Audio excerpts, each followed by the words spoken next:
Assalamualaikum warahmatullahi wabarakatuh. Saya Nunik Nurhayati, peserta Latsar golongan 3 CPNS BRIN 2022 angkatan 4 dari kelompok 2. Pada kesempatan ini, saya akan melakukan wawancara kepada beberapa narasumber dari berbagai keahlian. Adapun tema yang akan kita bahas yaitu semangat jiwa Pancasila dalam wawasan kebangsaan. Kita simak videonya bersama-sama.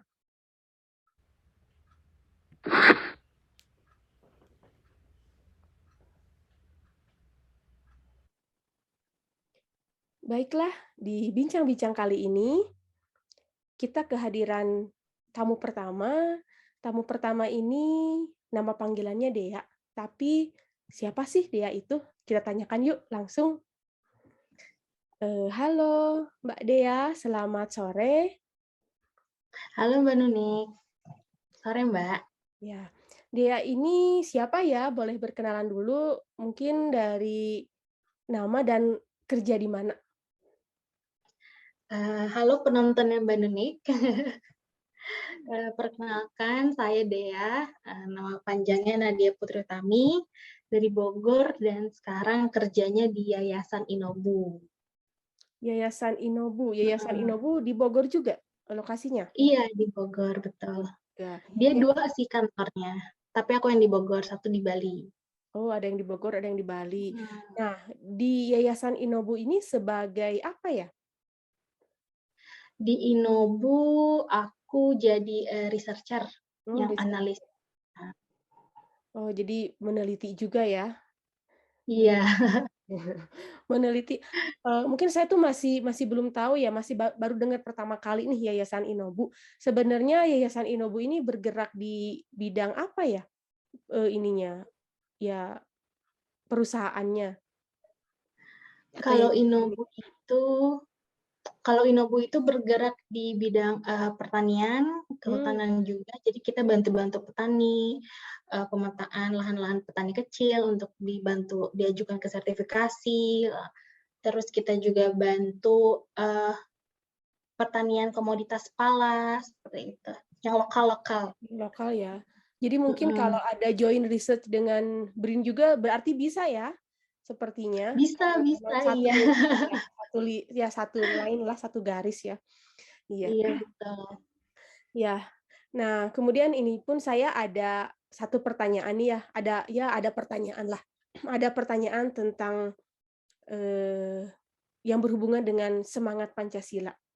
Yang berhubungan dengan semangat Pancasila, eee, apakah Mbak Dea ini pernah nggak sih mengalami atau mungkin sedang mengalami lingkungan lingkungan yang beragam beragam, keberagaman beragama gitu, keberagaman beragama, ya. Kalau keberagaman beragama pernah, Mbak. Jadi pas di Jepang, pas Mmm, S1 sama S2. Jadi kan kita minoritas ya di sana. mhm. Jadi, terbayang banget tuh, terasa juga, oh susahnya cari masjid, maksudnya jauh jaraknya, seperti itu. Terus pakai kerudung sendiri, Iya, gitu. iya, iya. Oh, jadi waktu itu mungkin kuliahnya S2 dan S3 di Jepang atau S1 dan S2, Mbak. S1 dan S2? Oh, S1 dan Iya, S2 di Jepang, iya, iya, iya. Oh, belum jadi belum S3. belum S3 ya? Ya, sebentar lagi lanjut ya. Nah, Amin. oh jadi, waktu di Jepang tuh kan ya pastilah ya ada keberagaman beragama. Nah, bagaimana sih menghadapi situasi seperti itu? Kan di sana mungkin kita minoritas, yang terbiasa di Indonesia itu mayoritas dan ya kita sebagai mayoritas walaupun mungkin ada beragam juga di Indonesia. Nah, eee, bagaimana sih keberagaman di sana? Apa sih yang kita hadapi, kemudian ya agar kita tetap tetap rukun bersama gitu? Oh, kalau aku, nggak begitu, apa ya, Mbak, ya, kayak nggak walaupun minoritas tapi nggak begitu yang merasa terkucilkan gitu, Mbak. Walaupun memang muslimnya sedikit tapi erat banget kan, terus diajarin bagaimana, apa ya, cari makanan yang halal, terus, gimana dibantu gitulah. Mmm, untuk adaptasi di Jepang, seperti itu. dibantu dengan, Mhm, saudara-saudara dari Indonesia gitu ya, yang muslim. iya betul. Dan kalau untuk, berinteraksi dengan orang Mhm, Jepangnya sendiri itu kan pasti dari suku, dari budaya, dari ya keberagaman itu kan, berbeda juga. Nah, mhm. apakah memang ada saling menghargai gitu, di antara komunitas itu? Oh iya Mbak, jadi memang kalau dari aku ngerasanya kalau dari kitanya nggak macem-macem gitu lah ya, kitanya baik, saling menghargai satu sama lain, merekanya juga apa ya, welcome seperti itu aku Mmm, ngerasanya ya. Jadi jadi nggak yang dikucilkan gitu, enggak. yang Malah penting ya. merekanya jadi tanya gitu loh Mbak, "Ini apa?" Terus kita coba bantu jawab yang sederhana lah, "Oh ini Islam tuh gini, pakai kerudung tuh seperti ini," gitu. Jadi yang penting kita bisa membawa diri lah ya, di mana pun kita berada Iya, gitu. Jadi betul ya, Mbak, betul. jadi berarti tidak ada kendala ya, karena mungkin ya jadi intinya kita bisa membawa diri dan akhirnya bisa saling menghargai satu sama lain gitu ya. Iya iya Mbak, setuju banget, betul betul Oke. betul. Baik, perbedaan perbedaan itu tidak hanya perbedaan agama ya, karena di sini, berhubungan dengan sila pertama Pancasila itu tentang ketuhanan yang Maha Mhm, Esa ya. Walaupun keberagaman ini seperti di Indonesia kan ada beragam budaya, beragam mhm. bahasa gitu kan, kita sudah terbiasa dengan itu dan kita ya dengan semboyan Bhinneka Tunggal Ika, kita bisa bersatu gitu dengan perbedaan-perbedaan itu. Dan di negeri Iya, Sakura pun ternyata memang ya kita bisa damai-damai saja gitu ya. mhm mhm. Heeh, menarik Kuncinya mah sekali sama-sama saling menghargai gitu sih, Mbak, ya. ya, saling Kita nggak menghargai macem-macem juga. dan toleransi mungkin ya. Betul betul, Mbak, betul. Iya, ya menarik sekali. Mungkin segitu saja ya untuk diskusi kita, saat ini, sore ini. Terima kasih, untuk Mbak Dea atas partisipasinya. Semoga nanti ke depannya kita bisa join research ya, bekerja sama. Nah, Amin, Mbak. Semoga ada kesempatannya. ya, ya mungkin, eee saya ucapkan sampai jumpa lagi ya. Sampai jumpa lagi di lain kesempatan. Terima kasih Mbak Dea. Terima kasih, Mbak Nuni.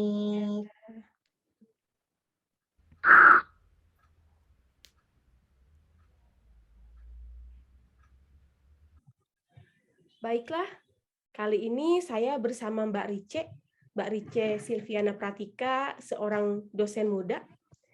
Kita tanya saja langsung ke Mbak Rice ya. Mbak Rice ini dosen muda di mana? Halo Mbak Rice, Halo Mbak, selamat sore. sore Mbak Rice. Kalau boleh tahu nih, Mbak Rice ini dosen muda di mana ya?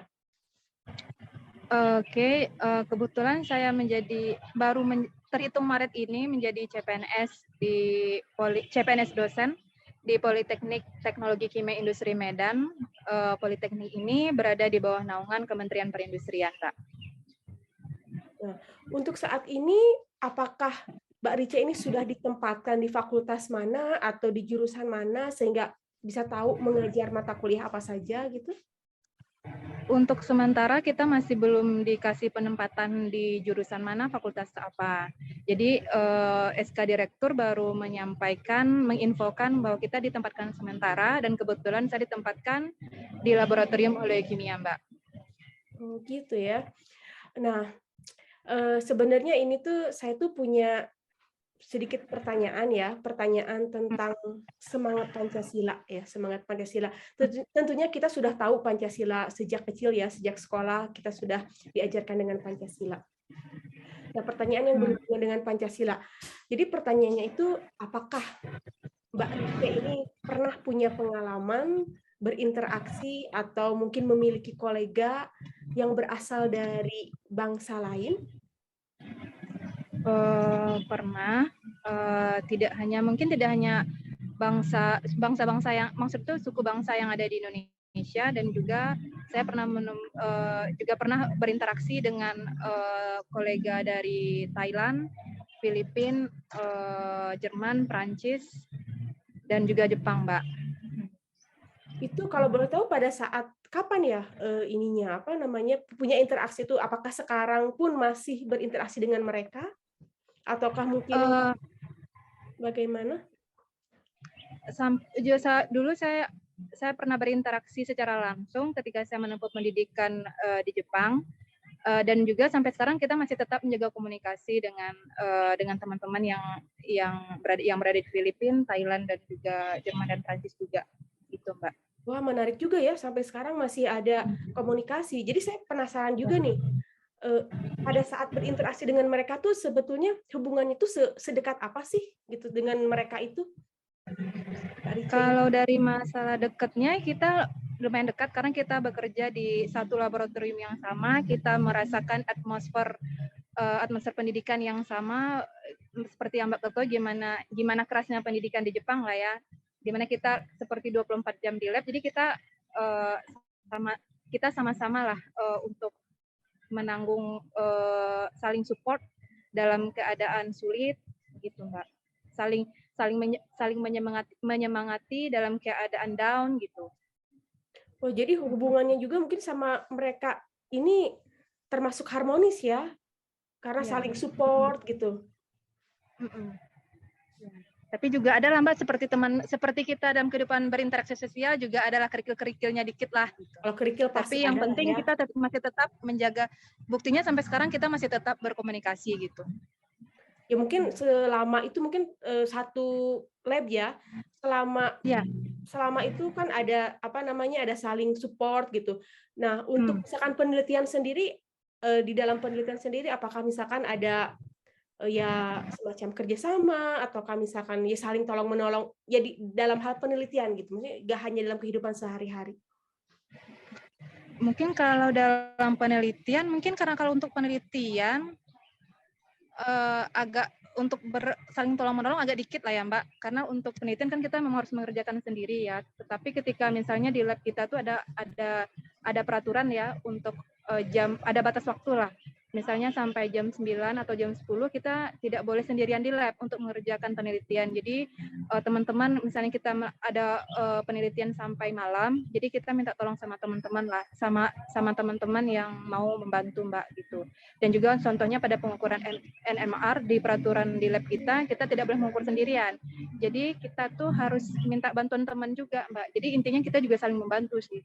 Iya, saling membantu ya. Kalau tadi mungkin ada hal yang memang tidak bisa dibuat kerjasama karena penelitiannya, ya karena mungkin ada hal yang berbeda, itu bukan karena tidak saling tolong menolong, karena memang berbeda gitu ya, karena memang berbeda. Jadi memang bukan karena tidak saling tolong menolong, tapi kalau dari segi saling tolong menolongnya sih ya sampai malam gitu ada yang ditemenin, kemudian ya itu sangat ini ya, sangat hubungan sangat harmonis lah ya, kembali saya bilang sangat harmonis. Ya mungkin itu ya jadi informasi juga mungkin bagi kita semua bahwa dengan bangsa-bangsa lain itu mereka pun ya welcome juga mungkin dengan kita, dan kitanya pun mungkin ramah juga dengan mereka gitu ya. Jadi ya mungkin itu yang mempermudah kita dengan mereka bisa berinteraksi dengan harmonis gitu ya. Intinya kita memperlakukan mereka sama lah ya Mbak.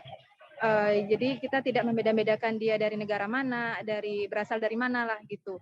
Tapi kita memperlakukan dia sama. Jadi ketika kita bersikap baik ke yang lain, dan itu merupakan salah satu kelebihan orang Indonesia juga kan, di mana dia bersikap ramah sama orang lain, itu merupakan salah satu kekuatan lah bagi Indonesia ya. Iya betul. Terutama bagi diaspora di luar ya. Iya ya, betul sekali iya ya. Iya, jadi mempermudah interaksi juga dan mempermudah bisa diterima dengan mudah ya, mempermudah diterima oleh bangsa lain juga gitu ya. Ya. Mungkin itu saja ya penasaran saya terhadap ya Mbak Ica mengenai semangat Pancasila ini. Ya, terima kasih Mbak Ica saya ucapkan. Semoga kita bisa berjumpa lagi ya. Mungkin nanti ada kerjasama atau semacamnya. Terima kasih Mbak Ica. Ya, sampai jumpa lagi. Sampai jumpa.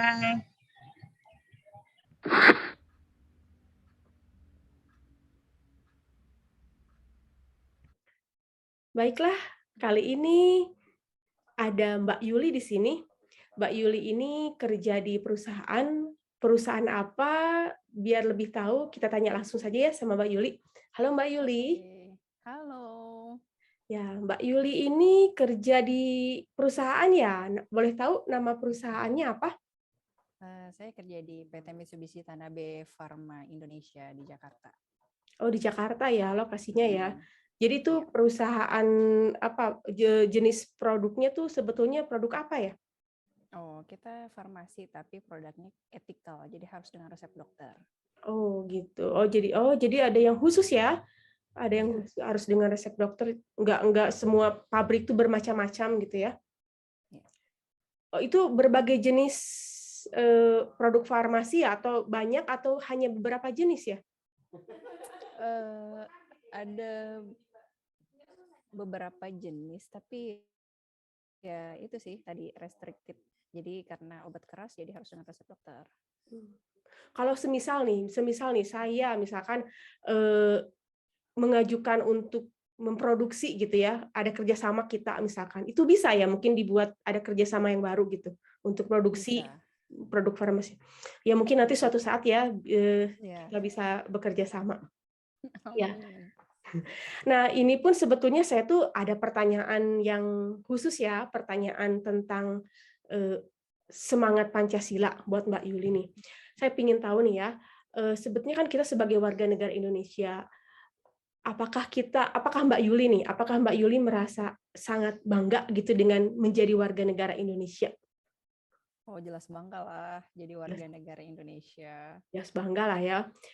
Terus misalkan salah satu atau salah dua atau salah tiga atau beberapa hal yang menunjukkan bahwa kita bangga itu biasanya Mbak Yuli itu baik di kantor atau misalkan di mana itu kira-kira apa ya? Kalau dalam keseharian sih, contohnya kayak baju saya pakai produk-produk lokal, brand UMKM kayak gitu sih. Terus kalau misalnya jalan-jalan ya sukanya dalam negeri. Dalam negeri gitu ya. Kalau misalnya kan ada kesempatan biasanya kan kalau dari perusahaan itu ada semacam pelatihan lah misalkan ke luar negeri. Itu misalkan, yang dicari itu biasanya apakah akan kangen makanan Indonesia misalkan kalau ada pengalaman, apakah Mbak Yuli mungkin pernah punya pengalaman gitu ke luar negeri? Mungkin bisa diceritakan? Kebetulan tahun 2019 berkesempatan dapat training di Jepang. Kalau yang tadi ditanya terkait kalau misalnya pas lagi di luar ya pasti kangen masakan Indonesia. Jadi yang dicari masakan Indonesia. Iya ya, jadi memang cinta produk Indonesia ya. Indonesia. Ya jadi memang wah ini rasa cinta tanah airnya tinggi juga ya, berarti semangat Pancasilanya juga, tinggi gitu ya. Ya mungkin Amin. ya itu saja sih mungkin yang menjadi penasaran bagi saya. Mungkin saya mengucapkan terima kasih kepada Mbak Yuli atas partisipasinya. Semoga nanti kita bisa bekerja sama ya, yang tadi yang perusahaan farmasi di tempat Mbak Yuli bekerja saat ini. Ya, terima Siap. kasih Mbak Kapan Yuli. saja. Terima kasih. Ya, sampai jumpa lagi ya. Ya.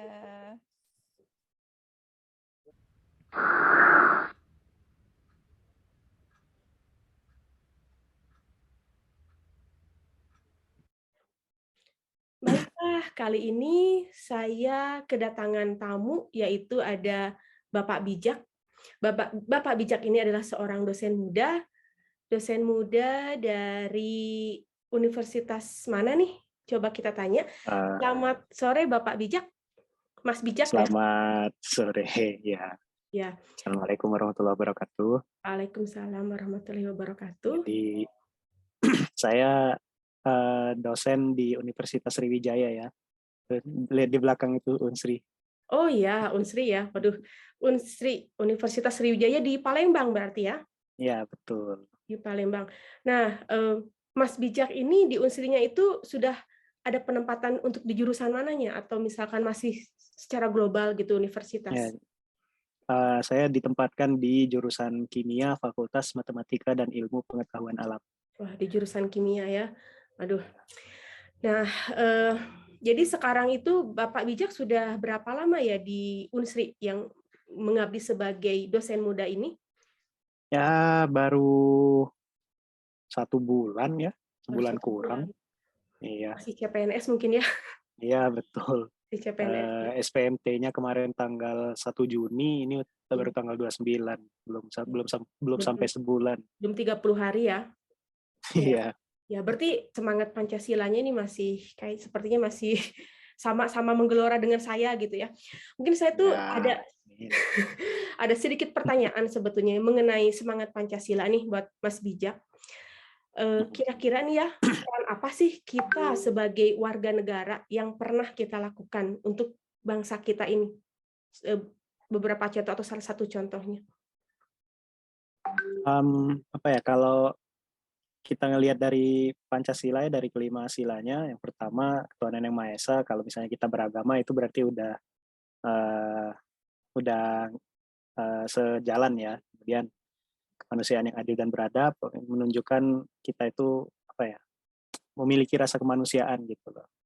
Nah, terus Persatuan Indonesia, kalau misalnya kita nggak memecah-mecah belah negara ini dengan perkataan atau dengan tindakan, ya itu juga berarti sejalan kan dengan Pancasila. Kemudian kerakyatan yang dipimpin oleh hikmat kebijaksanaan dalam permusyawaratan perwakilan, itu berarti kita kalau misalnya kita mendahulukan musyawarah untuk mencapai sebuah keputusan, itu berarti kita sudah sejalan dengan Pancasila. Atau kalau simpelnya, kalau misalnya kita ikut pemilu, itu juga udah ngikutin Pancasila gitu. Nah, yang Ya, terakhir, keadilan sosial bagi seluruh rakyat Indonesia. Kalau misalnya kita tidak mendiskriminasi satu sama lain, nah itu berarti masuk. Kalau saya nangkepnya gitu. ya, ya, ya. Ya, ya. Jadi memang sudah lengkap lah ya. Jadi selama kita sejalan, ya kita berarti memang masuk kategori yang ya cinta Indonesia gitu ya, cinta Indonesia. Ya mungkin itu sih ya yang ya tadi saya ada apa ya, mendengar pemilu gitu ya. Nah, Oh, ya. apakah mungkin Bapak Bijak itu pernah punya pengalaman melakukan pemilihan umum misalkan di mana gitu, di daerah Mas Bijak Oh sendiri ya, ataupun di mana gitu, mungkin pernah punya pengalaman. pernah ya. Jadi saya Pengalaman ingatnya yang dulu berbeda ya itu, daripada biasanya gitu maksudnya. ya, saya ikut dulu itu, ingat pemilu itu pas zaman Piala Dunia, cuman nggak ingat yang 2010 atau 2014 gitu yang saya ikutin. Itu Pilpres, berarti 2014 kayak. Waktu itu masih kuliah di Bandung, udah hampir lulus kan, terus pemilunya di sana. Terus sempat juga pernah ikut pilkada di Palembang itu tahun 2015 atau 16 gitu. Nggak terlalu ingat. Kemudian pas di Jepang juga sempat ikut pilpres lagi ya 2019. Nah, ini kalau ada pilkada sebagai warga negara yang baik, kalau ada pemilihan apapun sebagai warga negara yang baik, saya akan usahakan untuk ikut. Ya, dimanapun kita berada ya, kita Iya, pasti akan betul. diberi akses oleh pemerintah. Iya. Ya, mungkin itu saja pertanyaannya untuk Mas Bijak. Terima kasih atas kehadirannya. Semoga nanti kita bisa kerjasama ya, joint research atau semacamnya. Ya, Boleh. ya, terima kasih Mas Bijak atas kesempatannya. Sama-sama. Ya, assalamualaikum warahmatullahi wabarakatuh. Waalaikumsalam warahmatullahi wabarakatuh.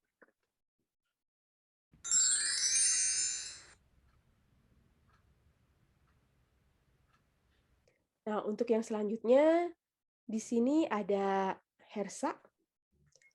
Siapakah Hersa? Kita tanyakan dulu ya. Selamat sore Hersa. Selamat sore. Nah, Hersa ini statusnya sebagai apa ya saat ini? Oh, jadi saya statusnya saat ini adalah pelajar doktoral di salah satu universitas di Jepang, Osaka University. Kalau boleh tahu itu bidang penelitiannya tentang apa? Oh, jadi di sini saya ambil jurusannya kimia, khususnya di kimia organik. Di kimia organik. Nah, untuk detail penelitiannya mungkin bisa diceritakan sedikit. Tidak terlalu detail, tapi mungkin penelitiannya adalah tentang apa? Boleh diceritakan? Jadi penelitian yang saya lakukan di sini itu berkaitan dengan sintesis suatu senyawa karbohidrat atau senyawa gula yang bisa dimanfaatkan untuk mengaktifasi immune response yang ada di tubuh manusia. Kayak gitu. Jadi memang tujuannya adalah untuk kesehatan juga, seperti itu. Jadi bisa diaplikasikan untuk kesehatan mungkin ya? Yes, tentunya. Nah, sekarang saya ingin tahu untuk kan di sana Hersa sebagai mahasiswa mungkin sendiri ya, pergi dari Hmm, Indonesianya sendiri. ya. Nah, apakah di sana itu ada komunitas orang Indonesia, ataukah memang hanya Hersa sendiri, yang lainnya itu adalah orang Jepang atau orang luar negeri yang lainnya? Bagaimana keadaannya di sana? Kalau di sini tentunya ada juga orang luar negeri dari negara-negara lain, tapi tentunya masih juga ada beberapa orang Indonesia yang kebetulan memang berkuliah di kampus yang sama dengan saya. Jadi memang kita lumayan ya sering berinteraksi satu sama lain. Ya, walaupun mungkin minoritas ya jumlahnya ya, tidak terlalu banyak. Iya, ya tidak terlalu banyak memang. Tidak terlalu banyak. Nah, ini nih ya berkaitan dengan semangat Pancasila. Sebetulnya saya ingin menanyakan tentang yang berhubungan dengan sila kelima Pancasila, yaitu keadilan sosial bagi seluruh rakyat Indonesia. Indonesia. Salah satu butir dari sila kelima Pancasila ini adalah kekeluargaan dan gotong royong. Nah, bagaimana sih keadaan atau situasi komunitas Indonesia di sana? Apakah mereka masih saling bergotong royong, ataukah memang mereka ya masing-masing saja gitu kehidupannya? Bagaimana keadaannya di sana?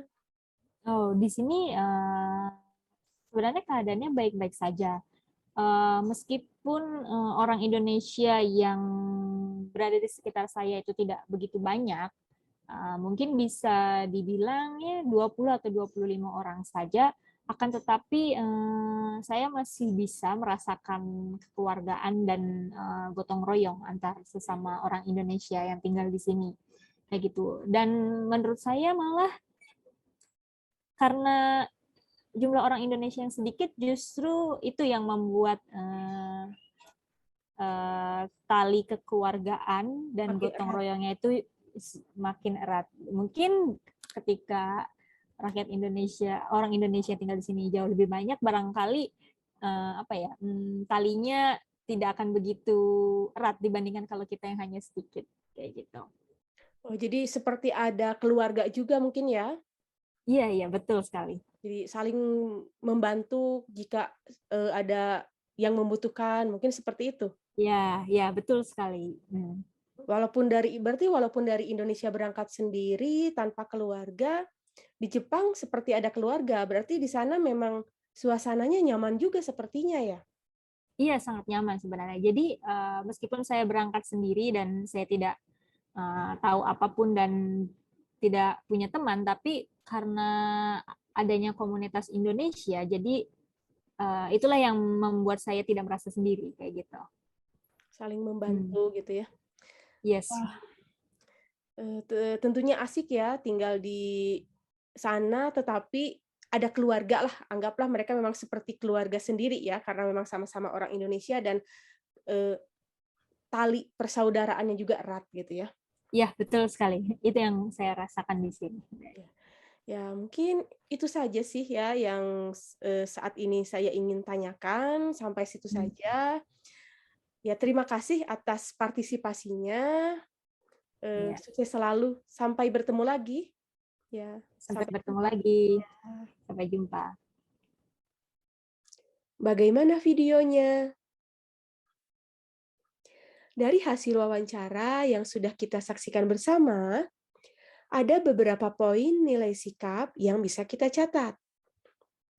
Yang pertama, saling menghormati serta bertoleransi antar pemeluk agama dan kepercayaan yang berbeda.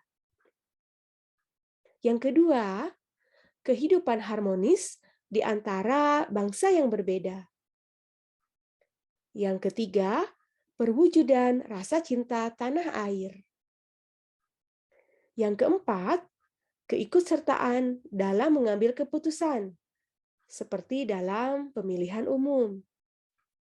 Yang kelima, sikap kekeluargaan dan gotong royong. Dengan demikian, kesimpulan yang bisa kita ambil dari video-video tersebut adalah perilaku semangat Pancasila yang berdasarkan butir-butir yang terkandung di dalamnya masih diimplementasikan dalam berbagai kehidupan. Tentunya hal ini merupakan hal yang positif, karena perilaku yang berdasarkan Pancasila ini tidak boleh hilang oleh arus perubahan zaman.